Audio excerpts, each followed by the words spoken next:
হিজরি সন বা ইসলামী ক্যালেন্ডার এটি হচ্ছে মুসলমানদের পার্সোনাল ক্যালেন্ডার, এটি হচ্ছে মুসলমানদের নিজস্ব ধর্মীয় ক্যালেন্ডার। কারণ আমাদের সমস্ত ইবাদত, আমাদের সমস্ত গুরুত্বপূর্ণ দিন বা উৎসব সমূহ এই হিজরি ক্যালেন্ডারের আলোকেই পরিচালিত হয়। যেমন আমরা এই হিজরি ক্যালেন্ডার, হিজরি সন আরবি তারিখ অনুযায়ী রমাদান মাসে রোজা রাখি। আমরা এই হিজরি সন বা ইসলামী ক্যালেন্ডারের আলোকেই আমরা হজের মাসে হজ সম্পন্ন করি। এই হিজরি ক্যালেন্ডারের আলোকেই আমরা দুটি ঈদ পালন করি। এই হিজরি সন অনুযায়ী আমাদের মুহাররম, হিজরি সন বা ইসলামী ক্যালেন্ডার অনুযায়ী আমাদের আশুরা, এই আরবি ক্যালেন্ডার অনুযায়ী আমাদের লাইলাতুন নিসফে মিন শাবান, এই আরবি ক্যালেন্ডার অনুযায়ী আমাদের লাইলাতুল কদর। এক কথায় মুসলমানদের সমস্ত ইবাদত পরিচালিত হয় বাংলা বা ইংরেজি ক্যালেন্ডার দিয়ে নাকি আরবি বা হিজরি ক্যালেন্ডার দিয়ে? কোন ক্যালেন্ডার দিয়ে? তাহলে বোঝা গেল যে হিজরি সন এটা আমাদের ধর্মীয় চেতনা, ধর্মীয় বিশ্বাসের সাথে সম্পর্কিত এবং এটি হচ্ছে মুসলমানদের নিজস্ব ক্যালেন্ডার।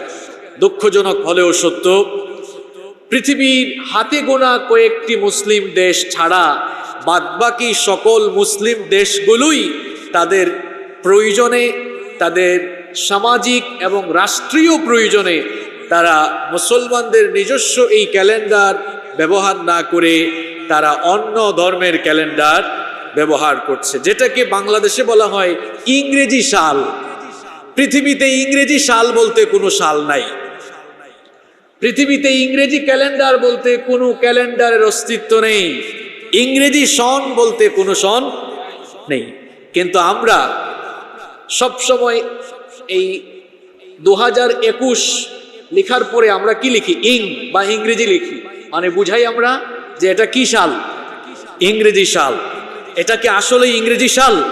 না, যেটাকে আপনারা ইংরেজি সাল বলেন এটা ইংরেজি সাল নয়, বরং এটা হচ্ছে খ্রিস্টানদের ধর্মীয় ক্যালেন্ডারের সাল। আমরা যেটিকে ইংরেজি সাল বলি এটা ইংরেজি সন নয়, এটা হচ্ছে খ্রিস্টানদের নিজস্ব ধর্মীয় ক্যালেন্ডার। সেটাকে এখন পৃথিবীর মানুষেরা ব্যবহার করছে।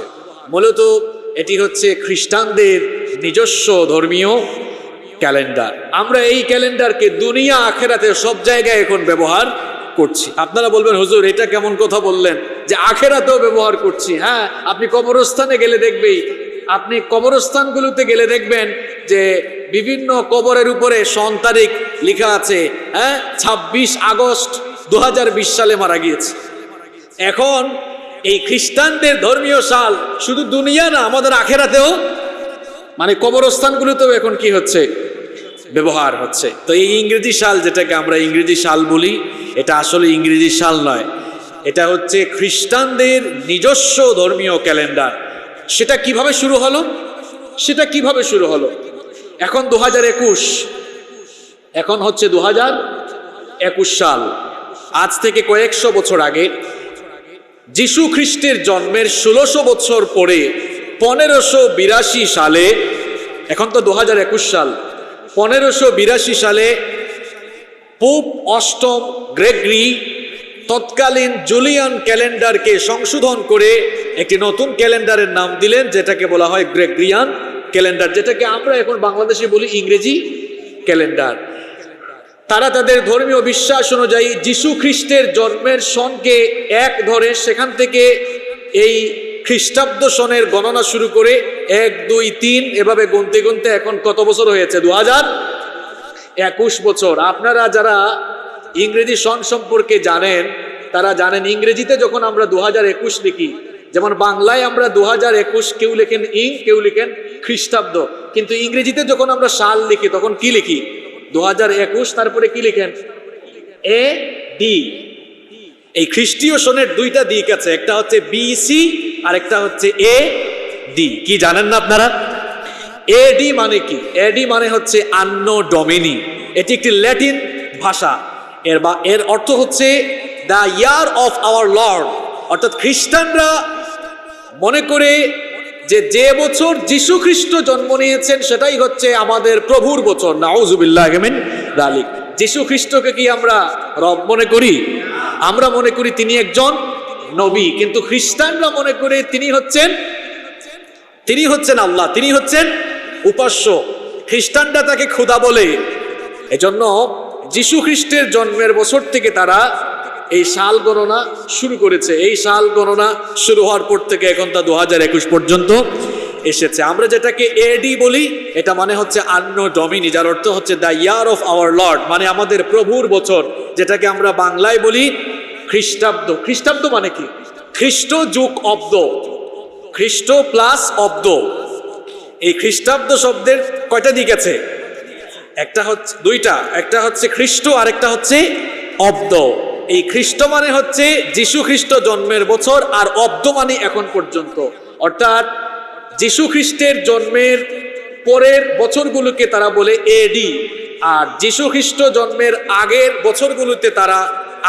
বছরগুলোকে তারা বলে বিসি, মানে হচ্ছে বিফোর ক্রাইস্ট, যেটাকে আমরা বলি যিশু খ্রিস্টের পূর্ব, অর্থাৎ যিশু খ্রিস্ট জন্মের পূর্বের সময়। যেমন কোনো ঘটনা যদি যিশু খ্রিস্ট জন্মের 10 বছর আগে ঘটে, তাহলে তারা বলে যে খ্রিস্টপূর্ব 10 বছর আগের ঘটনা। তাহলে এই ইংরেজি সন যেটাকে আমরা বলি, এটা মূলত ইংরেজি সন নয়, এটা হচ্ছে খ্রিস্টানদের নিজস্ব ধর্মীয় ক্যালেন্ডার। কিন্তু অনেকে আমরা জানিও না, এটা ব্যবহার করলে কোনো গুনাহ হবে না, ঠিক। অনেকে এটা বলতে পারে, হুজুর অসুবিধা কি? এটা ইন্টারন্যাশনালি ব্যবহার হচ্ছে, আমরা ব্যবহার করলে অসুবিধা কোথায়? তা আপনাকে আমি প্রশ্ন করব, আপনি খ্রিস্টানদের ক্যালেন্ডার ধার করে আপনি ব্যবহার করেন, আপনার হিজরি সন কি তারা ব্যবহার করে? কথা বলেন না কেন? তারা ব্যবহার করে। এখন এরকমই চলছে, আমরা ধর্ম যার উৎসব সবার বলে আমরা কায়দা করে হিন্দুদের পূজায় যেতে চাই, কিন্তু কোনো হিন্দু আমাদের কোনো উৎসবে আসে এরকম কায়দা কানুন করেই কিন্তু সবকিছু চলছে। অথচ আমাদের উচিত ছিল আমাদের ধর্মীয় ক্যালেন্ডার ব্যবহার করা। এখন দুনিয়া আখেরাত সব জায়গায় আমরা এটাই চালাই দিচ্ছি। যুবক ভাইয়েরা, ছাত্র ভাইয়েরা যারা আছো, তোমরা শোনো, যেটাকে ইংরেজি সাল বলি, এটা আসলে কি ইংরেজি সাল? এটা ইংরেজি সাল নয়, এটা হচ্ছে খ্রিস্টানদের ধর্মীয় চেতনা বিশ্বাসের সাথে সম্পৃক্ত সন। এটা তাদের নিজস্ব ধর্মীয় ক্যালেন্ডার। আর আমাদের ধর্মীয় ক্যালেন্ডার হচ্ছে ইসলামী ক্যালেন্ডার, আরবি ক্যালেন্ডার, যেটাকে বলা হয় হিজরি সন। এই হিজরি সন শুরু হওয়ার একটা ইতিহাস আছে। এই হিজরি সন কে প্রবর্তন করলেন? এই হিজরি সন প্রবর্তন করেছেন রাসূল করিম সাল্লাল্লাহু আলাইহি ওয়াসাল্লামের প্রিয় সাহাবী, ইসলামের দ্বিতীয় খলিফা সাইয়েদনা ওমর ইবনুল খাত্তাব রাদিয়াল্লাহু আনহু। তাহলে যদি কেউ প্রশ্ন করে হিজরি সনের প্রবর্তন কে করেন, তাহলে উত্তর কি হবে? ওমর ইবনুল খাত্তাব রাদিয়াল্লাহু। কিভাবে হিজরি সন শুরু হলো সেই ইতিহাস আপনাদেরকে শোনাচ্ছি। রাসূল করিম সাল্লাল্লাহু আলাইহি ওয়াসাল্লামের আগমনের পূর্বে এই পৃথিবীতে রোমান, পারস্য এবং অন্যান্য জাতির মধ্যে নিজস্ব ক্যালেন্ডার ছিল, কিন্তু আরবদের মধ্যে নিজস্ব কোনো ক্যালেন্ডার ছিল না। এমনকি রাসূল করিম সাল্লাল্লাহু আলাইহি ওয়াসাল্লামের জামানায়ও আরবদের নিজস্ব কোনো ক্যালেন্ডার ছিল না। বিভিন্ন ঘটনার উপরে নির্ভর করে সন তারিখ বলা হতো, যে অমুক ঘটনার অত বছর পরে, কিংবা ভূমিকম্পের বছর অথবা ভূমিকম্পের বছরের পরে।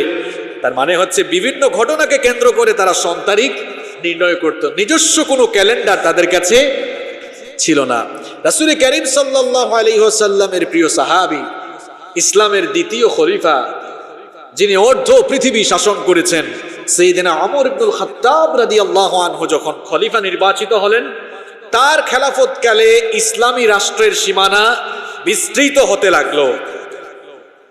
যেই ইসলাম শুধু মদিনায় ছিল, মদিনার ইসলাম এবার ধীরে ধীরে অন্য রাষ্ট্রগুলোতে চলে যেতে লাগলো। আস্তে আস্তে ইসলামী রাষ্ট্রের সীমানা বিস্তৃত হয়ে গেল, দূর দূরান্ত পর্যন্ত নতুন রাষ্ট্র এবং ভূখণ্ড ইসলামী খেলাফতের অন্তর্ভুক্ত হয়ে গেল।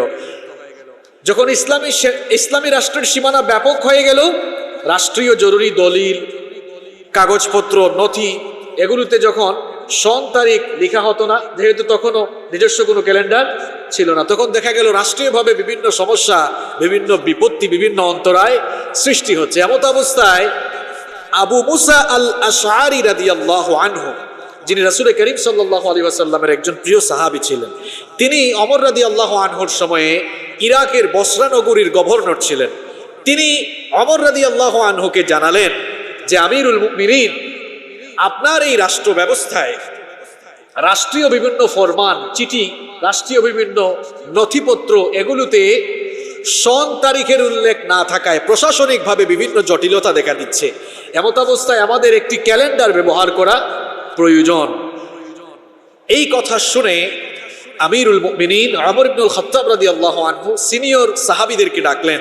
সিনিয়র সাহাবীদেরকে ডেকে তাদের কাছে পরামর্শ চাইলেন যে আমরা তো সন তারিখ ব্যবহার না করায় দেখা যাচ্ছে বিভিন্ন রাষ্ট্রীয় বিভিন্ন দলিল, ফরমান, কাগজপত্র, এগুলোতে তারিখ নাই, বিভিন্ন ধরনের সমস্যা, জটিলতা সৃষ্টি হচ্ছে। আমাদের একটি নিজস্ব ক্যালেন্ডার, নিজস্ব একটি বর্ষপঞ্জি ব্যবহার করা প্রয়োজন। এ ব্যাপারে আপনাদের মতামত কি? তখন সাহাবীদের মধ্যে কেউ কেউ বললেন যে যেহেতু রোমান এবং পারস্যদের একটি ক্যালেন্ডার আছে, আমরা তো তাদের ক্যালেন্ডারটা অনুসরণ করলেই চলে, নতুন করে আরেকটা ক্যালেন্ডার তো বানানো বা প্রবর্তন করার কোনো প্রয়োজন নেই। এটি ছিল সাহাবীদের মধ্যে কিছু সংখ্যক সাহাবীদের মত, কিন্তু বেশিরভাগ সাহাবীরা এই মতের উপরে আপত্তি তুললেন। তারা বললেন, না, বিধর্মীদের ক্যালেন্ডার আমরা কেন অনুসরণ করব, বরং আমাদের উচিত আমাদের নিজস্ব একটি ক্যালেন্ডার প্রবর্তন করা, যেটাকে আমরা অনুসরণ করব। সাহাবায়ে কেরাম এই মতের উপরে সবাই ঐক্যমত হলেন, একমত হলেন, সিদ্ধান্তে পৌঁছালেন, তাহলে আমরা নিজস্ব একটি ক্যালেন্ডার প্রবর্তন করে সেটারই অনুসরণ করব। তখন ওমর ইবনুল খাত্তাব রাদিয়াল্লাহু আনহু সাহাবীদের কাছে পুনরায় পরামর্শ চাইলেন, আমরা যদি নতুন একটি ক্যালেন্ডার প্রবর্তন করি তাহলে সাল গণনা কোন জায়গা থেকে আমরা শুরু করব? পরামর্শ চাইলেন। সাহাবীদের মধ্য থেকে 4টি পরামর্শ আসলো। কয়টা পরামর্শ আসলো? 4টি পরামর্শ আসলো। কিছু সাহাবীরা পরামর্শ দিলেন, তারা বললেন যে নবী করিম সাল্লাল্লাহু আলাইহি ওয়াসাল্লাম যেই সময়ে পৃথিবীতে এসেছিলেন, যেই সালে পৃথিবীতে এসেছেন, সেই সময় থেকে সাল গণনা শুরু হোক। এটা ছিল একটি মত। 2 নম্বর মত ছিল যে না, কিছু সংখ্যক সাহাবীরা বললেন না, বরং নবীজি যেই সময়, যেই বছরের নবুয়ত পেয়েছিলেন সেই বছরকে এক ধরে সাল গণনা শুরু হোক। এটা ছিল 2 নম্বর অভিমত। 3 নম্বর অভিমত ছিল, কিছু সংখ্যক সাহাবীরা বললেন যে নবীজি যেই বছর হিজরত করেছেন সেই বছরকে এক ধরে সাল গণনা শুরু হোক। আর 4 নম্বর অভিমত এসেছিল, সাহাবীদের কেউ কেউ বললেন যে যেই বছর নবীজি ইন্তেকাল করেছেন, যেই বছরে তার ওফাত হয়েছে, সেই বছর থেকেই সাল গণনা শুরু হোক। তাহলে কয়টা মতামত আসলো? 4টা মতামত আসলো। সাইয়েদনা শেরে খুদা আলী কাররামাল্লাহু ওয়াজহাহু, তিনি হিজরতের বছর থেকে সাল গণনার ব্যাপারে জোরালো পরামর্শ দিলেন। ওমর ইবনুল খাত্তাব রাদিয়াল্লাহু আনহুর এই পরামর্শ ভালো লাগলো। তিনি তখন ঘোষণা করলেন যে আমার তো মনে হয় হিজরতের মাধ্যমেই সত্য এবং মিথ্যা সুস্পষ্ট হয়েছে, এই জন্য হিজরতের বছরকেই সাল গণনা ধরা হোক, অর্থাৎ হিজরতের বছর থেকেই সাল গণনা শুরু হোক। সাহাবায়ে কেরাম একমত হয়ে গেলেন। এভাবে হিজরতের বছরকে হিজরি বা ইসলামী ক্যালেন্ডারের এক ধরে সাল গণনা সেখান থেকেই শুরু হলো। সেখান থেকে শুরু হয়ে আজ 1442 পর্যন্ত এসেছে। এবার ওমর ইবনুল খাত্তাব রাদিয়াল্লাহু আনহু পুনরায় সাহাবীদের কাছে জানতে চাইলেন যে আমরা তো কোন সন থেকে সন গণনা শুরু করবো। এ ব্যাপারে একমত হলাম যে নবীজি যেই বছর হিজরত করেছেন ওই বছরটাই হবে এক বছর, এরপরে 1, 2, 3 এভাবেই আমাদের সাল গণনা শুরু হবে। কিন্তু কোন মাসটাকে আমরা ক্যালেন্ডারের প্রথম মাস রাখবো, অর্থাৎ কোন মাস বছরের প্রথম মাস হবে, এ ব্যাপারে সাহাবীদের কাছে তিনি পরামর্শ চাইলেন। সাহাবায়ে কেরামদের কেউ কেউ বললেন যে যেহেতু নবীজি রবিউল আউয়ালে দুনিয়াতে এসেছেন এবং এই মাসেই তিনি হিজরত করে মদিনায় গিয়েছেন, সুতরাং এই রবিউল আউয়ালকে বছরের প্রথম মাস হিসাবে ধরা হোক। সাহাবীদের কেউ কেউ বললেন না, রমাদানের মাস যেহেতু কোরআন নাজিলের মাস এবং এই মাস হচ্ছে বছরের সবচেয়ে শ্রেষ্ঠ মাস, সেহেতু রমজান মাসকেই বছরের প্রথম মাস হিসাবে ধরা হোক। আর সাহাবীদের কেউ কেউ বললেন যে মুহাররম মাসকে বছরের প্রথম মাস ধরা হোক, কারণ এর আগের মাস জুলহাজ, এই জিলহজ মাসে বিশ্বের বিভিন্ন প্রান্ত থেকে মুসলমানরা হজ করতে আসে এবং এই মাসেই অথবা মুহাররমে তারা তাদের দেশে চলে যায়। সুতরাং হজ এটি ইসলামের পঞ্চস্তম্ভের মধ্যে একটি স্তম্ভ। এটি পালন করে যখন সমস্ত মুসলমানরা দেশে ফিরে যায়, এর পরের মাসটাকেই প্রথম মাস হিসাবে ধরা হোক। সাহাবীরা এই মতের উপরে সবাই একমত হলেন। এরপরে সিদ্ধান্ত নিলেন তাহলে মুহররমই হবে হিজরি সনের প্রথম মাস। এভাবে হিজরি সনের প্রবর্তন শুরু হলো। সেই যে হিজরি সন নবীজির হিজরতের বছরকে 1 ধরা হলো, 1 2 3 4 এভাবে যেতে যেতে এখন কত পর্যন্ত এসেছে? 1442 পর্যন্ত এসেছে। তাহলে হিজরি সন নবী করিম সাল্লাল্লাহু আলাইহি ওয়াসাল্লামের হিজরতের বছরকে স্মরণীয় করে রাখার জন্য এই হিজরি সনকেই হিজরি সন গণনার উৎস হিসাবে ধরা হয়েছে। কারণ এই হিজরতের মাধ্যমেই ইসলামের এক নবদিগন্ত সূচিত হয়েছিল। নবী করিম সাল্লাল্লাহু আলাইহি ওয়াসাল্লাম 40 বছর বয়সে নবুয়ত পেলেন। নবুয়ত পাওয়ার আগ পর্যন্ত মক্কার সমস্ত কাফেরদের কাছে তিনি অত্যন্ত ভালো এবং তাদের পছন্দের মানুষ ছিলেন। যখনই তিনি নবুয়ত পেয়ে আল্লাহর দ্বীনের দাওয়াত শুরু করে দিলেন, তখন তিনি কাফেরদের কাছে এক অপ্রিয় পাত্র হয়ে গেলেন। যারা এতদিন তাকে আল আমিন বলল, এখন তারাই সেই নবীজিকে পাগল, জাদুকর, গণক, শায়ের, মাজনুন বলা শুরু করে দিল। নবীজি কষ্ট পেয়ে কি দাওয়াত বন্ধ করে দিয়েছেন? বন্ধ করে দেন নাই। গোপনে গোপনে 3 বছর দাওয়াত দিলেন। এরপরে আল্লাহ তাআলা তার হাবিবের কাছে ওহী নাজিল করলেন, ওয়া আনযির আশীরাতাকাল আকরাবিন।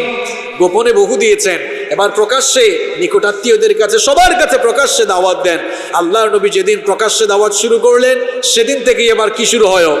জুলুম নির্যাতন শুরু হয়ে গেল। শুধু নবীজির উপরে জুলুম নির্যাতনই হলো না, নবীজির সাহাবীদের উপরেও জুলুম নির্যাতন শুরু হলো। এভাবে মক্কায় 13টি বছর মুসলমানরা মার খেলো। জুলুম নির্যাতনের মাত্রা যখন অত্যধিক বেড়ে গেল, তখন আল্লাহ তাআলা নবী করিম সাল্লাল্লাহু আলাইহি ওয়াসাল্লামকে হিজরতের আদেশ দিলেন। এবার নবী করিম সাল্লাল্লাহু আলাইহি ওয়াসাল্লাম তার সাহাবীদেরকেও হিজরতের আদেশটা জানিয়ে দিলেন। যেই সাহাবীরা ঈমান এনেছেন, ঈমান আনার কারণে এবার তাদের ঘর বাড়ি, তাদের ভিটে মাটি এবার তারা ছেড়ে মদিনায় চলে যেতে হচ্ছে। আমরাও তো ঈমান এনেছি, ঈমান আনার কারণে আমরা তো আমাদের ঘর বাড়ি ছাড়তে হয় নাই, আমরা তো আমাদের দেশ ছাড়তে হয় নাই। কিন্তু নবীজি এবং তার সাহাবীরা তাদের ভিটে মাটি, বাপদাদার ভিটা, তাদের দেশ ছেড়ে তারা দেশান্তরিত হয়েছিলেন। ঈমান এটি ছোটখাটো বিষয় নয়, ঈমান অত সহজ বিষয় নয়। ঈমান আনলে বিনিময় দিতে হবে, ঈমান আনলে পরীক্ষার সম্মুখীন হতে হবে। কারণ ঈমানের পথ ফুল বিছানো নয়, এটা কাঁটায় ঘেরা। ঈমান আনলে জালেমদের জুলুমের রুশানলে পড়া লাগবেই লাগবে। ঈমান আনার পরে যদি আপনি জালেমদের জুলুমের রুশানলে না পড়েন, তাহলে বুঝতে হবে আপনার এই ঈমান নবী এবং সাহাবীদের তরিকার ঈমান নয়। এই জন্য জালেমদের জুলুমের রুশানলে আপনাকে পড়তে হয় না। ঈমান আনলে ঈমানি পরীক্ষা দিতেই হবে, কারণ পৃথিবীর সমস্ত নবীরা এবং সমস্ত ঈমানদারেরা ঈমানি পরীক্ষার সম্মুখীন হয়ে তারা ঈমানি পরীক্ষায় উত্তীর্ণ হয়েছে। হিজরতের এই ঘটনা, যে হিজরি সন আমরা এখন ব্যবহার করছি, এটা হিজরতের ঘটনাকে কেন্দ্র করেই, হিজরতের ঘটনাকে স্মরণীয় করে রাখতেই হিজরি সন থেকেই এর গণনা শুরু হয়েছে। সুতরাং এখান থেকে মুসলমানদের জন্য একটি শিক্ষাও রয়েছে। এই ঈমানের জন্য যদি নিজের ঘর বাড়ি ছাড়তে হয়, পরিবার পরিজন ছাড়তে হয়, ভিটেমাটি ছাড়তে হয়, এমনকি দেশান্তরিতও যদি হতে হয়, ঈমানদার ঈমানের বিনিময়ে সব কিছুকে কুরবানি করবে, তারপরেও ঈমানের রাস্তা সে ছাড়বে না। এটি হচ্ছে হিজরতের মূল শিক্ষা। সম্মানিত ভাইয়েরা, তাহলে হিজরি সন কিভাবে শুরু হলো? হিজরি সন প্রবর্তনের ইতিহাস আমরা জানলাম। নবী করিম সাল্লাল্লাহু আলাইহি ওয়াসাল্লামের ওফাতের 6 বছর পরে হিজরি 16 বা 17 সাল থেকে সাহাবীদের ঐক্যমতের ভিত্তিতেই এই হিজরি ক্যালেন্ডারের প্রবর্তন হয়। এই হিজরি সনের প্রথম মাস হচ্ছে মুহররম মাস, যেই মাসটিকে আমরা 3-4 দিন পরেই ইস্তেকবাল করতে যাচ্ছি আলহামদুলিল্লাহ। মুহররম হচ্ছে হিজরি সনের প্রথম মাস।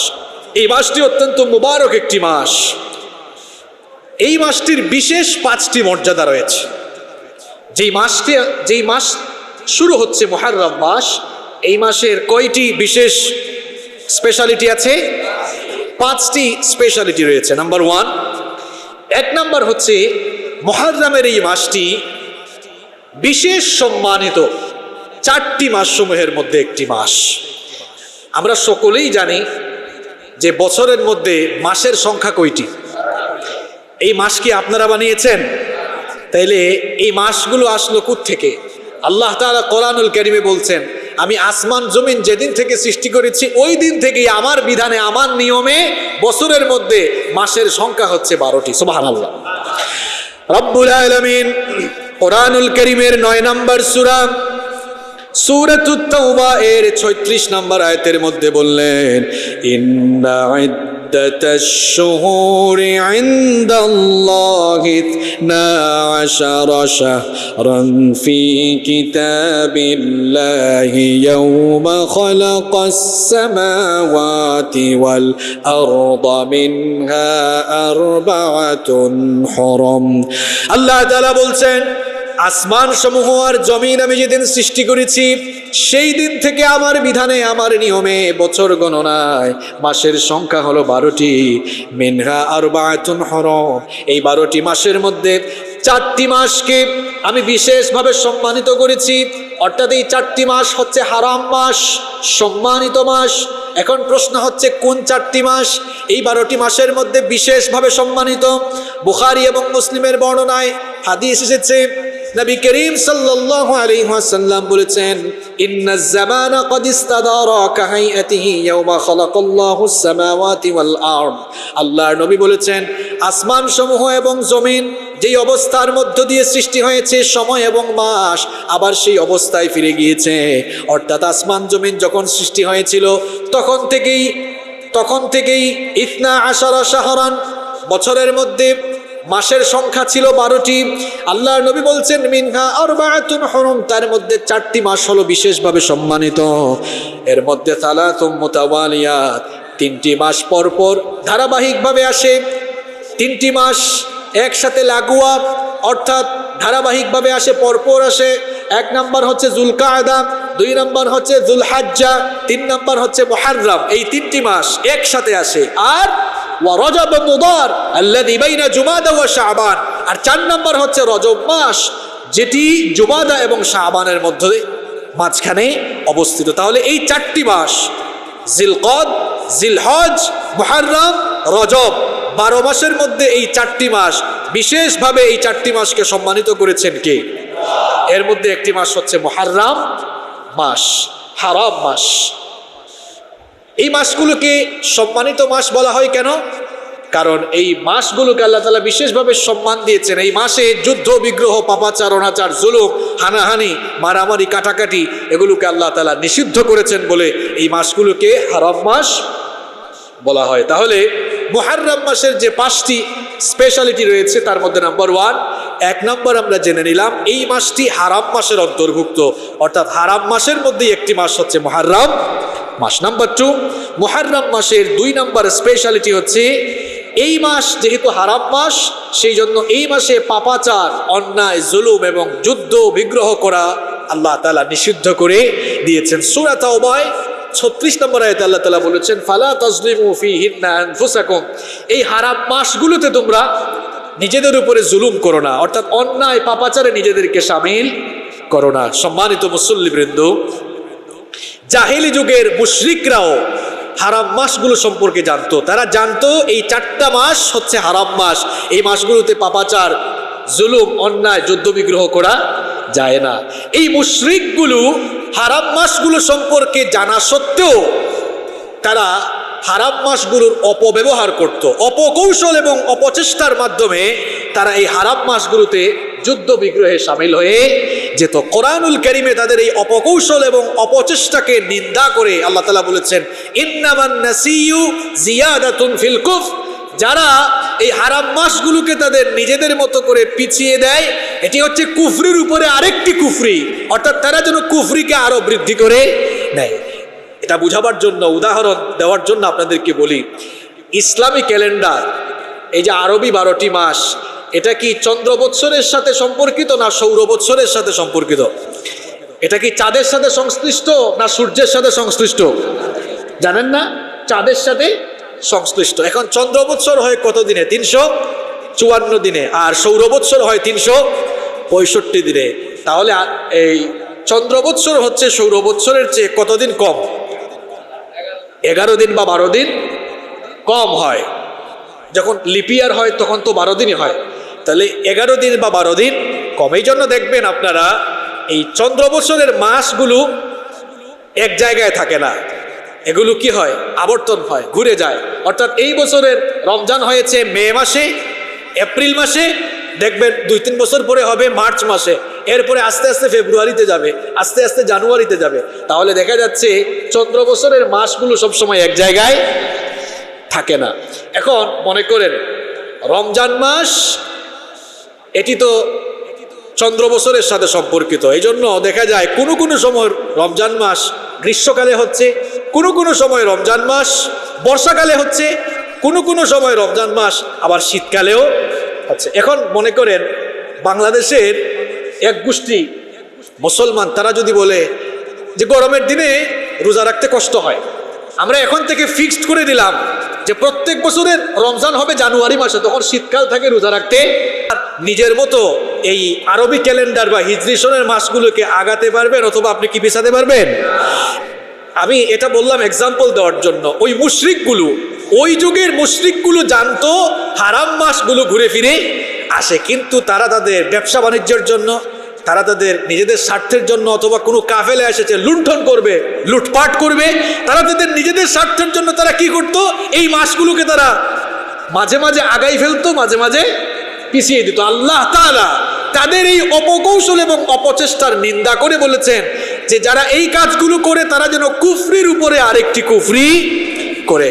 ইসলাম যখন আসলো, ইসলাম আসার পরে সময় এবং মাসগুলোকে সুবিন্যস্ত করলো, সুন্দর করে সাজালো, এবং এই কাফের মুশরিকদের অপকৌশল, ষড়যন্ত্র আর অপচেষ্টা থেকে এই মাসগুলোকে, সময়গুলোকে ইসলাম মুক্তি দিল, এবং এই হারাম মাসগুলোকে ইসলাম একেবারে নির্ধারণ করে দিল।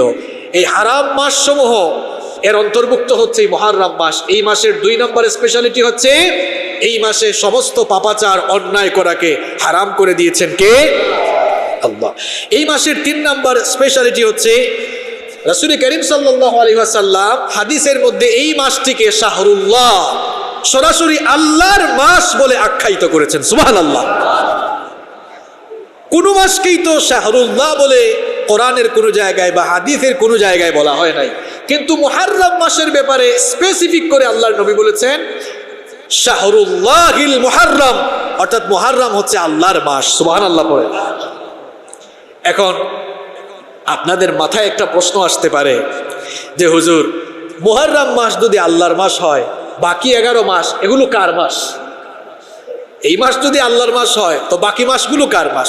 বাকি মাসগুলো আল্লাহর মাস। সব মাস কার মাস? সব কিছুই কার? তাহলে মুহররম মাসকে আল্লাহর মাস বলা হলো কেন? মুহররম মাসকে আল্লাহর মাস বলে এই মাসটির আলাদা বিশেষ একটি সম্মান দেওয়া হয়েছে। সুবহানাল্লাহ। যেমন নাসাঈর মধ্যে হাদিস এসেছে, আন আবি যার রাদিয়াল্লাহু আনহু قال, আবু যার গিফারি রাদিয়াল্লাহু আনহু থেকে হাদিস বর্ণিত হয়েছে, তিনি বলছেন আমি নবী করিম সাল্লাল্লাহু আলাইহি ওয়াসাল্লামের কাছে একদিন জানতে চাইলাম, আইয়ুল লাইলি খায়র, ওগো আল্লাহর নবী আমাকে বলেন তো কোন রাত্রি অথবা রাতের কোন অংশ উত্তম, রাতের কোন অংশ আল্লাহর কাছে উত্তম, ওয়া আইয়ুল আশহুরি আফদাল, এবং মাস সমূহের মধ্যে কোন মাসটি আল্লাহর কাছে সবচাইতে উত্তম। নবীজি তখন বললেন খায়রুল লাইলি জাওফু, রাতের মধ্যভাগের পরে যেই অংশ শুরু হয়, অর্থাৎ যখন আমরা তাহাজ্জুদের নামাজ পড়ি, ওই তাহাজ্জুদের নামাজের সময়টাই হচ্ছে রাতের সবচাইতে শ্রেষ্ঠ সময়। এরপরে নবীজি বললেন ওয়া আফদালুল আশহুরি শাহরুল্লাহিল্লাযী তাদউনাহুল মুহররম, আর মাস সমূহের মধ্যে সবচাইতে শ্রেষ্ঠ মাস হচ্ছে আল্লাহর মাস, যেই মাসকে তোমরা মুহররম মাস বলে থাকো। সুবহানাল্লাহ।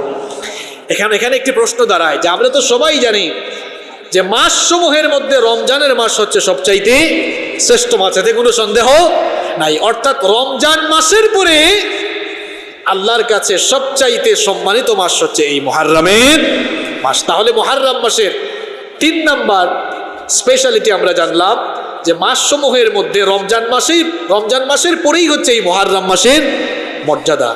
অর্থাৎ উজমত, কারামত এবং সওয়াবের দিক থেকে রমজান মাস শ্রেষ্ঠ, আর হুরমতের দিক থেকে মুহররম মাস হচ্ছে শ্রেষ্ঠ মাস। নাম্বার 4, এই মাসের 4 নাম্বার বিশেষ স্পেশালিটি বা বিশেষ মর্যাদা হচ্ছে এই মাসের নফল রোজারও বিশেষ মর্যাদা রয়েছে। যেমন মুসলিম শরীফে হাদিস এসেছে, আন আবি হুরায়রা রাদিয়াল্লাহু আনহু قال قال رسول الله صلى الله আলাইহি ওয়াসাল্লাম। আবু হুরায়রা রাদিয়াল্লাহু আনহু থেকে হাদিস বর্ণিত হয়েছে, তিনি বলেন রাসূল করিম সাল্লাল্লাহু আলাইহি ওয়াসাল্লাম বলেছেন, আফদালুস সিয়ামি বা'দা রমাদান শাহরুল্লাহিল মুহাররম। নবী করিম সাল্লাল্লাহু আলাইহি ওয়াসাল্লাম বলেছেন, রমজান মাসের পরে আল্লাহর কাছে সবচাইতে উত্তম হলো মুহাররম মাসে নফল রোজা রাখা। সুবহানাল্লাহ। যদিও অন্য একটি হাদিসে আয়েশা রাদিয়াল্লাহু আনহা থেকে বর্ণিত হয়েছে, রমজান মাসের পরে যেই মাসে নবীজি সবচেয়ে বেশি নফল রোজা রাখতেন সেই মাসটি হচ্ছে শাবান মাস। তার মানে আমরা বলতে পারি রমজান মাসের পরে নফল রোজার জন্য সবচেয়ে গুরুত্বপূর্ণ মাস হচ্ছে শাবান, আর এই শাবানের পরেই হচ্ছে মুহাররম। উলামায়ে কেরাম বলেছেন যে এই মুহাররম মাসের শ্রেষ্ঠত্ব এবং এই মাসের রোজার ফজিলতের ব্যাপারে যেই বছর নবীজিকে জানানো হয়েছিল, আল্লাহর তরফ থেকে যেই বছর নবীজিকে এ ব্যাপারে ওহী করা হয়েছিল, এটি ছিল নবীজির ইন্তেকালের বছর। অর্থাৎ এটি নবীজির কাছে ওহী হিসাবে জানানোর পরে পরের বছর নবীজি আর মুহাররম মাস, এরপরে আর তিনি মুহাররম মাস পান নাই। যদি তিনি পেতেন তাহলে মুহাররম মাসকে তিনি আরো বেশি গুরুত্ব দিতেন। কিন্তু এই মুহাররম মাস হচ্ছে ফজিলতের দিক থেকে, নফল রোজার নফল সিয়াম পালনের দিক দিয়ে শাবানের পরেই হচ্ছে এই মুহাররমের ফজিলত। তাহলে এই মাসের 4 নম্বর ফজিলত আমরা জানলাম, এই মাসে নফল রোজার বিশেষ মর্যাদা রয়েছে। 5 নম্বর হচ্ছে এই মাসের 5 নম্বর স্পেশালিটি হচ্ছে এটি হচ্ছে ইসলামী ক্যালেন্ডারের একেবারে প্রথম মাস। এটি হচ্ছে ইসলামী ক্যালেন্ডারের প্রথম মাস। এই মাস দিয়েই ইসলামী ক্যালেন্ডারের নতুন বছরের সূচনা হয়। তাহলে মুহাররম মাসের 5টি বিশেষ মর্যাদা আমরা জেনে নিলাম। এবার এই মুহাররম মাসে আমাদের কি করণীয় হওয়া উচিত? আমাদের দেশে দেখবেন মুহাররম মাস আসলে পরে কিছু মানুষ হাই হাসান হাই হোসাইন করে সুখ আর তাজিয়া সুখ মাতম আগে থেকেই শুরু করে দেয়।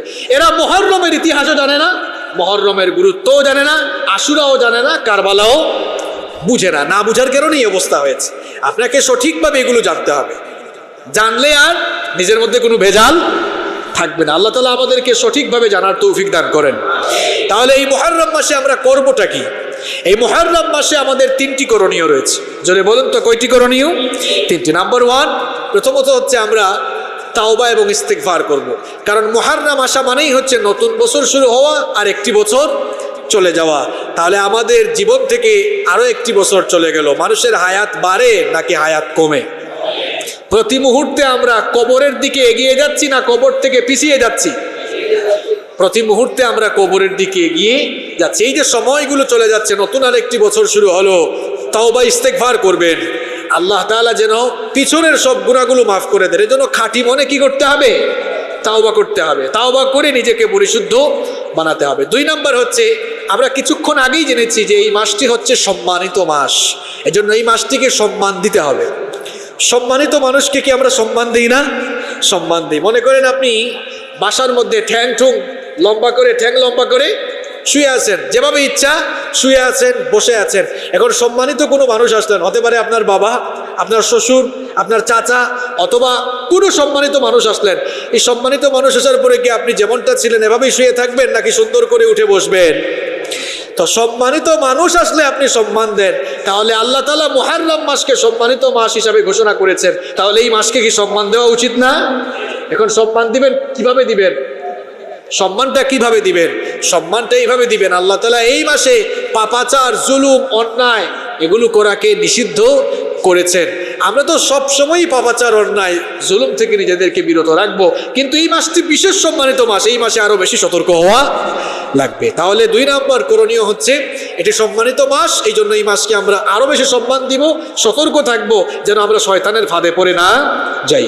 নাম্বার 3 নম্বর হচ্ছে আমরা যতটুকু সম্ভব নফল রোজা রাখবো, কারণ এই মাসে নফল রোজা পালনের বিশেষ ফজিলত রয়েছে। সম্মানিত মুসল্লিবৃন্দ, তাহলে এতক্ষণ আলোচনার মাধ্যমে আমরা হিজরি সন কিভাবে শুরু হলো, হিজরি সন প্রবর্তনের ইতিহাস এবং মুহররম মাসের গুরুত্ব, এর স্পেশালিটি, ফজিলত, মর্যাদা এবং এই মাসে কি কি করা উচিত সেগুলো আমরা জেনে নিলাম। এই মুহররম মাসের একটি বিশেষ গুরুত্বপূর্ণ দিন রয়েছে, যেই দিনটিকে আরবিতে বলা হয় আশুরা। আশুরা ইটস অ্যান অ্যারাবিক ওয়ার্ড, এটি আরবি শব্দ, এটি আশির বা আশরা শব্দমূল থেকে নিষ্পন্ন হয়েছে, যার অর্থ হচ্ছে 10। আশুরার দিনটি আশুরার দিনটি মুহাররম মাসের 10 তারিখ। মুহাররম মাসের 10 তারিখকে কি বলা হয়? ইয়াউমে আশুরা। আশুরার এই দিনটি হচ্ছে অত্যন্ত ফজিলতপূর্ণ এবং ঐতিহাসিকভাবে খুবই তাৎপর্যপূর্ণ। আশুরার এই দিনে একটি ঐতিহাসিক ঘটনা ঘটেছে, দুঃখজনক হলেও সত্য, খুব আফসোস করে এটি বলতে হয়।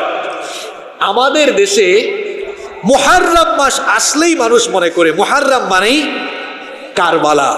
দেখবেন বাংলাদেশের যতগুলো ইলেকট্রনিক্স এবং প্রিন্ট মিডিয়া আছে, মুহাররম মাস আসলে পরেই কারবালার উপরে বিভিন্ন কলাম থাকে, শুধু কারবালা নিয়ে লেখালেখি হয়। আচ্ছা, আপনারা আমাকে বলেন তো দেখি, মুহাররমের মাস কারবালার কারণেই কি শুধু মুহাররমের মাস পরিচিত?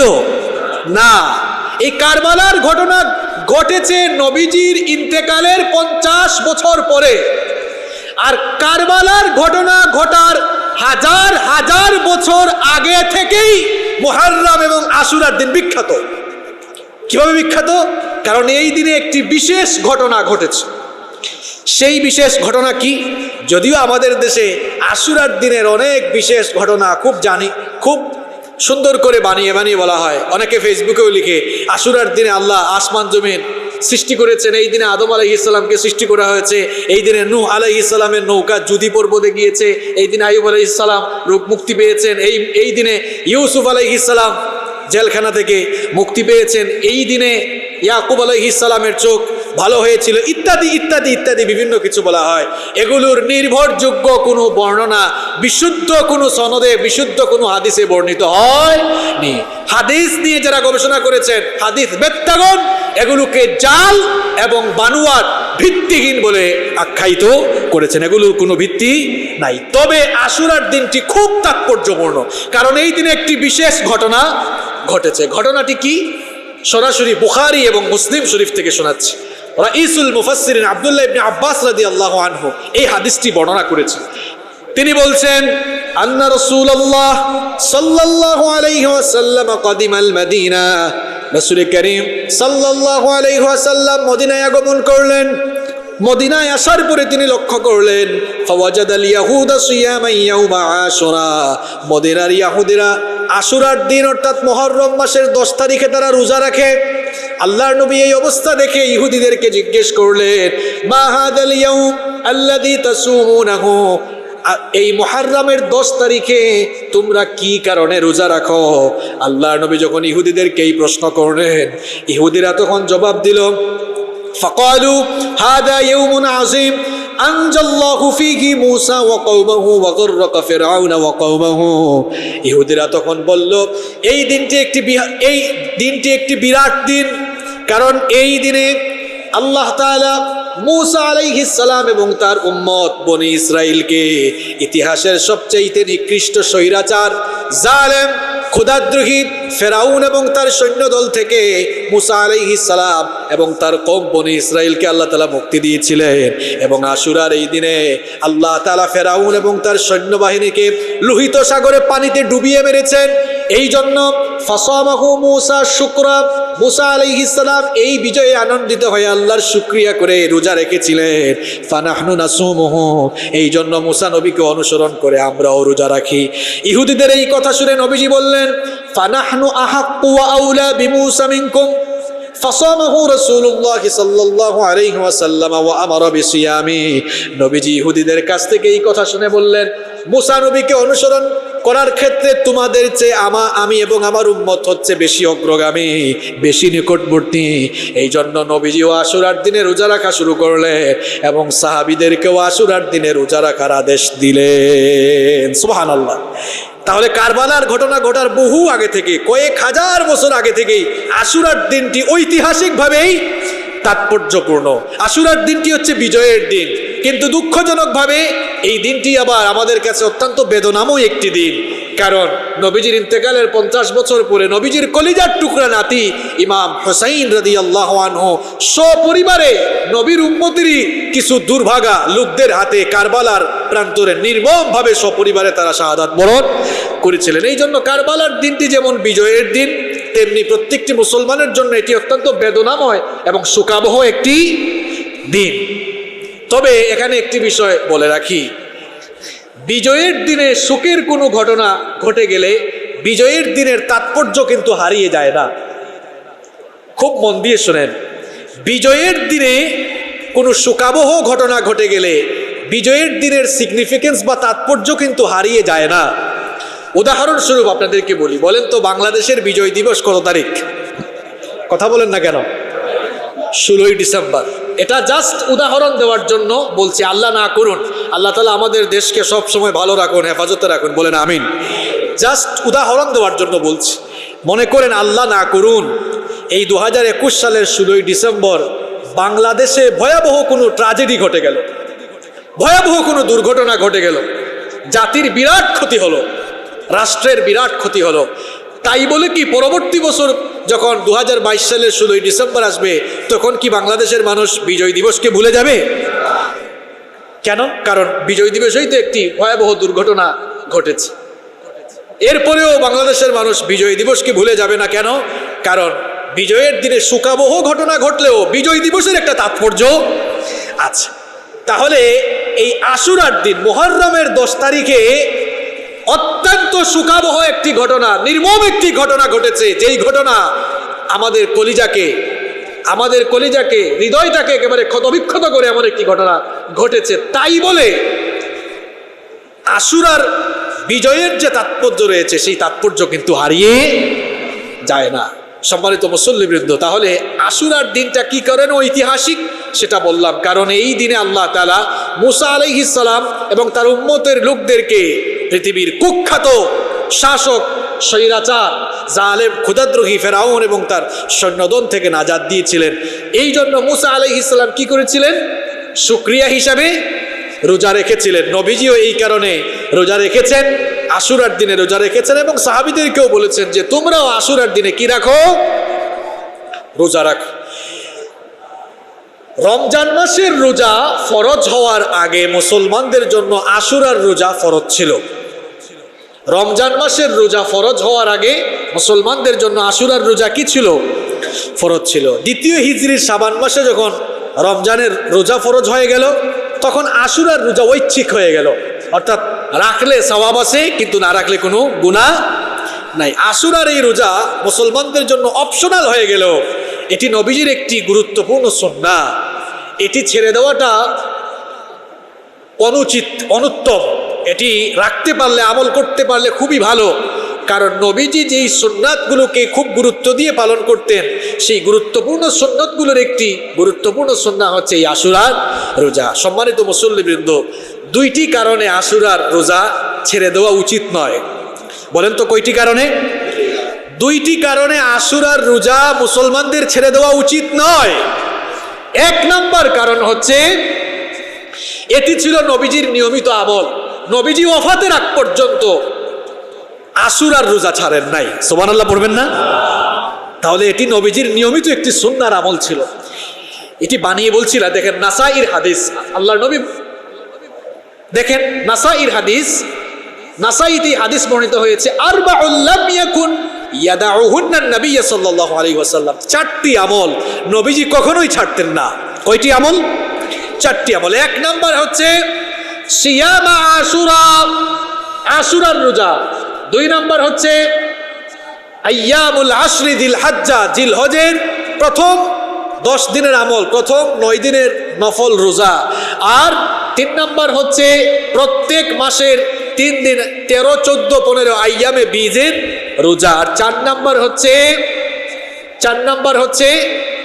এবং 4 নাম্বার হচ্ছে ওয়ার রাকাতাইনে ক্বাবলাল গাদা, ওয়ার রাকাতাইনে ক্বাবলাল গাদা, ফরজের আগের 2 রাকাত সুন্নাত। এই 4টি আমল নবীজি কখনো কি করতেন না? ছাড়তেন না। তার মধ্যে একটি আমল হচ্ছে আশুরার রোজা। আশুরার রোজা নবীজি কখনো ছাড়তেন না। বলছিলাম আপনাদেরকে 2টি কারণে আমাদের কারোরই আশুরার রোজাটা ছেড়ে দেওয়া উচিত হবে না। এর 1 নম্বর কারণ কি বললাম? নবীজি ওফাতের আগ পর্যন্ত আশুরার রোজা কখনো ছাড়েছেন? ছাড়েন নাই। 2 নম্বর কারণ হচ্ছে রমজান মাসের রোজা ফরজ হয়ে যাওয়ার পরে আশুরার রোজা অপশনাল সুন্নাহ হয়ে গেলেও এর ফজিলত কিন্তু থেকে গিয়েছে। এই রোজার ফজিলতের ব্যাপারে আল্লাহর নবী বলেছেন, সিয়ামু ইয়াউমে আশুরা আহতাসিবু আলাল্লাহি আন ইউকাফিরা সানাতাল্লাতী ক্বাবলা। মুসলিম শরীফের হাদিস, আল্লাহর নবী বলেছেন, যে ব্যক্তি আশুরার রোজা রাখবে, আমি আশা রাখি আল্লাহ তাআলা এই আশুরার রোজার মাধ্যমে তার পূর্ববর্তী বছরের গুনাহগুলো মাফ করে দিবেন। অর্থাৎ 1 বছরের সগীরা গুনাহ আল্লাহ তাআলা এই আশুরার রোজার মাধ্যমে মাফ করে দিবেন। তাহলে এই গুরুত্বপূর্ণ সিয়াম, আশুরার সিয়াম কি আমরা ছেড়ে দিতে পারি? অবশ্যই না, আল্লাহ তৌফিক দান করেন। আমি আবারও রিপিট করছি, মা বোনরাও শোনেন, যে 2টি কারণে আমরা আশুরার রোজা ছেড়ে দিব না ইনশাআল্লাহ। 1 নম্বর হচ্ছে আল্লাহর নবী কখনোই আশুরার রোজা ছাড়তেন না। 2 নম্বর হচ্ছে এই রোজার মাধ্যমে 1 বছরের সগীরা গুনাহ কি হয়ে যায়? মাফ হয়ে যায়। তাহলে আপনারা রাখবেন তো ইনশাআল্লাহ? রমজান মাসের রোজার পরে নবীজি আরাফা দিবসের রোজাকে গুরুত্ব দিতেন, আরাফা দিবসের পরে এই আশুরার রোজাকে গুরুত্ব দিতেন। নবীজি রমজান মাসের রোজার পরে 2টি রোজাকে বেশি গুরুত্ব দিয়েছেন। একটি হচ্ছে আরাফা দিবসের রোজা, যেটা আমরা কয়েকদিন আগে শেষ করলাম, আর একটা হচ্ছে আশুরার রোজা। এই 2টা রোজাকে নবীজি বেশি গুরুত্ব দিয়েছেন। কত গুরুত্ব নবীজির সাহাবীরাও দিয়েছেন শোনেন। সাহাবীরা তাদের বাচ্চাদেরকে, শিশুদেরকে রমজান মাস ছাড়া অন্য কোনো মাসের কোনো রোজার ব্যাপারে, রোজা রাখার ব্যাপারে এতটা উৎসাহিত করতেন না, কিন্তু আশুরার রোজার ব্যাপারে তারা তাদের বাচ্চাদেরকে উৎসাহিত করতেন। বিভিন্ন বর্ণনায় পাওয়া যায় যে সাহাবীরা তাদের বাচ্চাদের হাতে বিভিন্ন খেলনা দিয়ে রাখতেন, যেন তাদেরকে ভুলিয়ে রাখা যায়, যেন তাদেরকেও রোজা রাখানো যায়। সুতরাং এই রোজার অনেক ফজিলত, অনেক গুরুত্ব রয়েছে, আমরা রাখবো ইনশাআল্লাহ।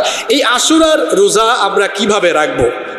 আশুরার রোজা আমরা কিভাবে রাখবো? সম্মানিত মুসল্লিবৃন্দ, আশুরার রোজা পালনের 3টি পর্যায় রয়েছে। কয়টি পর্যায়?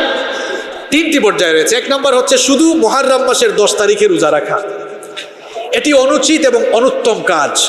ওলামায়ে কেরাম বলেছেন শুধুমাত্র 10 তারিখে রোজা রাখা এটি অনুত্তম এবং অনুচিত কাজ। কেন অনুত্তম, কেন অনুচিত? একটু আগেই বলেছি যে আশুরার দিনকে ইহুদি এবং খ্রিস্টানরাও কিন্তু তাজিম করে সম্মান রাখে, এবং ইহুদিরাও সম্মান করে এই দিনে কি রাখে? রোজা রাখে। যেমনটি মুসলিম শরীফে এসেছে, ইবনে আব্বাস রাদিয়াল্লাহু আনহু বর্ণনা করছেন, তিনি বলছেন যে নবীজি যখন থেকে আশুরার রোজা রাখা শুরু করলেন এবং আমাদেরকেও আশুরার রোজা রাখতে আদেশ দিলেন, আমরা নবীজির কাছে গিয়ে বললাম যে ইন্নাহু ইয়াউমুন তুআজ্জিমুহুল ইয়াহুদু ওয়ান নাসারা। নবীজি, আপনি তো বলছেন আমাদেরকে আশুরার দিনে রোজা রাখার জন্য, কিন্তু ইহুদি এবং খ্রিস্টানরাও তো এই দিনকে তাজিম করে সম্মান করে, এবং ইহুদিরা এই দিনে কি রাখে? রোজা রাখে। তাহলে তারাও রোজা রাখে, আমরাও রোজা রাখি, তাদের সাথে কি আমাদের মিলে গেল না? সাদৃশ্য হয়ে গেল। নবীজি এই কথা শুনে বললেন, ফাইদা কানাল আমুল মুকবিল ইনশাআল্লাহু সুমনাল ইয়াউমাত তাসিআ। নবীজি বললেন, আল্লাহ তাআলা যদি আমাকে হায়াতে বাঁচিয়ে রাখেন, তাহলে আগামী বছর থেকে ইহুদিদের অনুসরণ আমরা করব না। অর্থাৎ আমরা শুধুমাত্র 10 তারিখে রোজা রাখবো না, বরং 10 তারিখের আগের দিন 9 তারিখেও আমি রোজা রাখবো ইনশাআল্লাহ। বর্ণনাকারী সাহাবী ইবনে আব্বাস রাদিয়াল্লাহু আনহু বলছেন, ফালাম ইয়াতিল আমুল মুকবিল, পরের বছর আর আসে নাই। অর্থাৎ পরের বছর নবীজি আর জীবিত, পরের বছর নবীজি আর হায়াত পান নাই, তার ওফাত হয়ে গিয়েছে। যদি তিনি থাকতেন তাহলে তিনি পরের বছর একটা রোজা রাখতেন না। কয়টা রাখতেন? কারণ যাতে ইহুদিদের সাথে মিলে না যায়। এই জন্য আশুরার রোজার দ্বিতীয় স্তর হচ্ছে, সবচাইতে উত্তম হচ্ছে 10 তারিখের সাথে 9 তারিখেও রোজা রাখা। আর 3 নম্বর পর্যায় হলো ইহুদিদের বিপরীত করার জন্য, তাদের সাথে যেন মিলে না যায়, 9, 10 অথবা 10, 11 রোজা রাখা। এটি মুসনাদে আহমদে এসেছে। যদি ওই হাদিসটির ব্যাপারে মুহাদ্দিসিনদের কারো কারো বক্তব্য হলো, কেউ কেউ এটাকে সহি বলেছেন, কেউ কেউ এটাকে দাঈফ বলেছেন। নবীজি বলেছেন, সুমু ইয়াউমা আশুরা, তোমরা আশুরার দিনে রোজা রাখো, ওয়াখালিফু ফিহিল ইয়াহুদ, তবে ইহুদিদের সাথে বৈপরীত্য করে রোজা রাখো।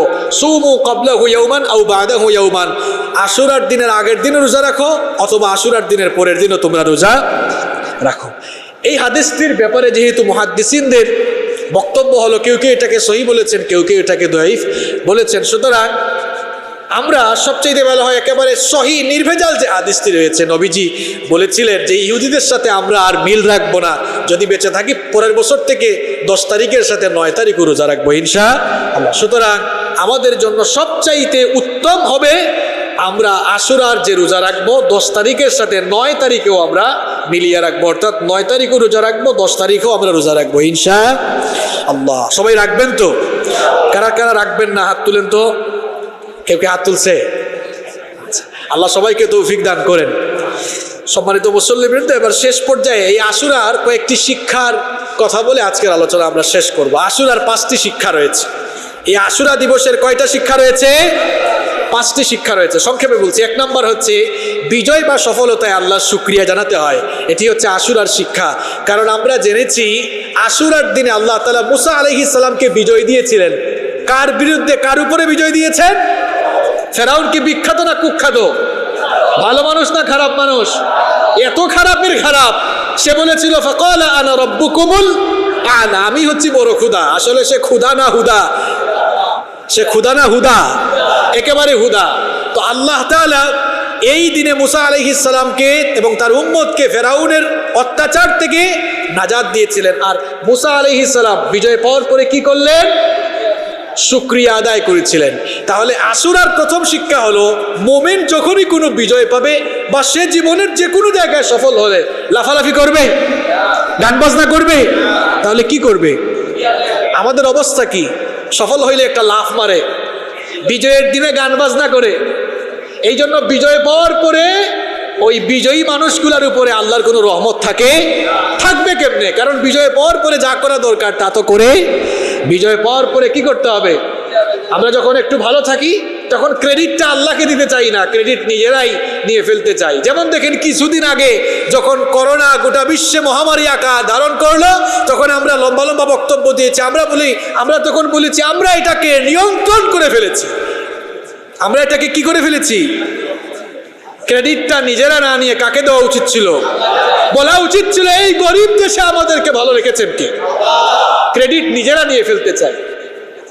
আমি গত সপ্তাহে কোন একটা টিভি চ্যানেলের খবর দেখতেছিলাম, বলতেছে করোনা ভাইরাসের লাগাম টেনে ধরতে নতুন করে কঠোর বিধিনিষেধ দেওয়া হয়েছে। শব্দ চয়ন দেখেছেন আপনি? করোনা ভাইরাসের লাগাম টেনে ধরবে। করোনা কি তোমার মামাতো ভাই? এটা তো হচ্ছে জুনদুম মিন জুনুদিল্লাহ, এটি আল্লাহর পাঠানো সৈনিক, আল্লাহর পাঠানো গজব। দুনিয়ার কোনো মানুষ এর লাগাম টেনে ধরতে পারবে? বিজ্ঞানীরা গবেষণা করে কুল কিনারই পায় না। কয়েকদিন পর পর ভেরিয়েন্ট চেঞ্জ হয়, কয়েকদিন পর পর কি হচ্ছে? ভেরিয়েন্ট চেঞ্জ হচ্ছে। এখনো তার ভেরিয়েন্টটি তারা সঠিকভাবে নির্ণয় করতে পারে নাই। কেউ কেউ বলছে, এখন দেখতেছি কোনো বিজ্ঞানীরা বলতেছে এই করোনা পৃথিবী থেকে যেতে আরো মনে হয় কয়েক বছর সময় লাগবে। আর আমি বলছি করোনা কখনোই পৃথিবী থেকে যাবে না, এটা সারা জীবন থাকবে। আপনি বলবেন হুজুর এটা কেমন কথা বললেন? দেখেন, একটা সময় কলেরা, ডায়রিয়া এগুলো মহামারী ছিল। কয়েক বছর আগেও এমন কিছু রোগ ছিল এগুলিতে আক্রান্ত হলে মানুষ মরে যেত। একজন আক্রান্ত হলে এলাকার সবাই আক্রান্ত হতো। পর্যায়ক্রমিকভাবে এগুলোর প্রতিষেধক আসলো, নিরাময় আসলো, টিকা আসলো। এখন আর ওই রোগে আক্রান্ত হলে মানুষ ভয় পায় না। তাহলে ওই রোগগুলো কি নির্মূল হয়ে গিয়েছে? রোগগুলো এখনো আছে, প্রতিষেধক এসেছে। এই জন্য আমি বলেছি করোনা পৃথিবী থেকে যাবে না, করোনা থাকবে, করোনার প্রতিষেধক আসবে। কারণ নবীজি বলেছেন প্রত্যেক রোগেরই প্রতিষেধক আছে। যেগুলোর প্রতিষেধক এখনো আসে নাই, এটি মানুষ এখনো খুঁজে বের করতে পারে নাই, কিন্তু প্রতিষেধক আছে। তাহলে বিজয় আসলে প্রথমে শুকরিয়া জানাতে হবে কার? নাম্বার 2। 2 নম্বর হচ্ছে বিজয় আসলে রোজা রেখে আল্লাহর শুকরিয়া জানাতে হয়। এটিও আশুরার 2 নম্বর শিক্ষা। কারণ মুসা নবী বিজয় পেয়ে কি রেখেছিলেন? রোজা রেখেছিলেন। তাহলে আশুরার দিনে আমরা কি রাখবো? ইনশাআল্লাহ। 3 নম্বর হচ্ছে ইমানি পরীক্ষায় হতাশ হওয়া যাবে। মুসা আলাইহিস সালাম এবং তার উম্মতের উপরে এই ফেরাউন ভয়াবহ নির্যাতন চালিয়েছিল, অত্যাচার নির্যাতন এমন ভাবে করেছিল, যারাই ইমানের ঘোষণা দিয়েছে তাদেরকেই ফেরাউন হত্যা করেছে। জুলুম নির্যাতনের মাত্রা যখন অত্যধিক বেড়ে গেল, আল্লাহ তাআলা মুসা আলাইহিস সালামকে আদেশ দিলেন তোমার উম্মতকে নিয়ে মিশর ত্যাগ করো। মিশর ত্যাগ করে যখন চলে যাচ্ছেন, পেছনে ফেরাউনের বাহিনী ধাওয়া করলো। যেতে যেতে মুসা নবী যখন তার উম্মতদেরকে নিয়ে লোহিত সাগরে গেলেন, লোহিত সাগরের তীরে যাওয়ার পরে তার উম্মতের লোকেরা বলল, আমরা তো এখন ধরা খেয়ে গেছি, সামনে সাগর, পেছনে ফেরাউনের বাহিনী, পালাবার কোনো পথ আর। মুসা আলাইহিস সালাম বললেন, এমন কথা বলো না, যে আল্লাহ আমাদেরকে মিশর ছাড়ার কথা বলেছেন তিনিই আমাদেরকে রাস্তা দেখিয়ে দিবেন, এতে কোনো সন্দেহ। আল্লাহ তাআলা সেই লোহিত সাগরের মধ্যেই পার হওয়ার জন্য ব্যবস্থা করে দিলেন। ফেরাউন এবং তার দলবলকে সেখানে ধ্বংস করে দিলেন। ইমানি পরীক্ষা আসলে হতাশ হওয়া যাবে না। ইমানি পরীক্ষায় দৃঢ় থাকলে বিজয় আসবে কার পক্ষ থেকে? পৃথিবীতে আল্লাহর নবীরা ইমানের পরীক্ষা সবচেয়ে বেশি দিয়েছেন। এজন্য আল্লাহর নবী বলেছেন, ফায়ুবতালার রাজুলু আলা হাসাবি দীনিহি, যার দিনদারিতা যত বেশি তার পরীক্ষাও তত বেশি। এজন্য আপনার দাওয়াত যদি কবুল হয় আপনাকে জেলে যাওয়া লাগবে। আপনার দাওয়াত যদি কবুল হয় আপনাকে হামলা মামলার সম্মুখীন হওয়া লাগবে। আপনার দাওয়াত যদি কবুল হয় রিমান্ডে যাওয়া লাগবে। এমনকি দাওয়াত কবুল হলে ফাঁসির মঞ্চেও যাওয়া লাগতে পারে। তাহলে দাওয়াত কবুল হলে এই দাওয়াত আপনাকে জালেমের জুলুমের সম্মুখীন করবে। আর যেই দাওয়াত আল্লাহর দ্বীনের দাওয়াত না হয়ে পেটের দাওয়াত হয়, এই পেটের দাওয়াত কখনো কোনো রুশানরের সম্মুখীন করে। দাওয়াত দুই প্রকার, একটা হচ্ছে পেটের দাওয়াত আর একটা হচ্ছে দ্বীনের দাওয়াত। আল্লাহর দ্বীনের দাওয়াত দিলে নবী এবং তাদের অনুসারীরা যেভাবে জালেমদের জুলুমের সম্মুখীন হয়েছেন, আপনাকেও সেই জুলুমের সম্মুখীন হওয়া লাগবে। পৃথিবীর দুইজন নবী, আদম আলাইহিস সালাম আর সুলাইমান আলাইহিস সালাম ছাড়া পৃথিবীর সমস্ত পয়গম্বরেরা, সমস্ত নবীরা মার খেয়েছেন, সমস্ত নবীরা অত্যাচারিত হয়েছেন। সুতরাং আপনি ঈমান এনে ঈমানের পথে চলে আপনি যদি মাঝে মাঝে বালা মুসিবতে না পড়েন, তাহলে বুঝতে হবে আপনার ভেতরে মনে হয় বেঈমানি বাসা বেঁধেছে, কিংবা নবী এবং নবীদের অনুসারী সাহাবীদের মতো করে ঈমানের পথে হয়তো আপনি হাঁটছেন না, এই জন্য এই অবস্থা হচ্ছে। আল্লাহ তাআলা আমাদেরকে নবী এবং সাহাবীদের যে তরিকা ছিল সেই তরিকার উপরে অটল রাখো। তাহলে আশুরার 3 নম্বর শিক্ষা হলো ইমানি পরীক্ষায় হতাশ না হওয়া। 4 নম্বর শিক্ষা হলো জালেমদের জুলুমকে ভয় করা যাবে না, কারণ জালেমের জুলুমের অবসান ঘটবেই ঘটবে, এতে কোনো সন্দেহ নাই। যেভাবে আশুরার দিনে ফেরাউনের জুলুমের অবসান হয়েছিল, ঠিক তেমনি ভাবে পৃথিবীতে যারাই জুলুম করবে সকল জালেমের জুলুমের অবসান একদিন হবেই হবে ইনশাআল্লাহ। এটি হচ্ছে আশুরার 4 নম্বর শিক্ষা। আশুরার 5 এবং সর্বশেষ শিক্ষা হলো আশুরার দিনে রোজা রাখার ক্ষেত্রে ইহুদিদের অনুসরণ না করা, অর্থাৎ একদিন রোজা না রেখে 9 এবং 10 তারিখে রোজা রাখা। এই 10 তারিখ কারবালার ঘটনার সাথেও সম্পর্কিত। আমরা আগামী জুমায় এই কারবালার ঘটনা এবং কারবালার ঘটনায় কি শিক্ষা রয়েছে সে ব্যাপারে আলোচনা করব ইনশাআল্লাহ। আজকে যা আলোচনা হয়েছে আল্লাহ আমলের তৌফিক দিন। আসসালামু আলাইকুম ওয়া রাহমাতুল্লাহ।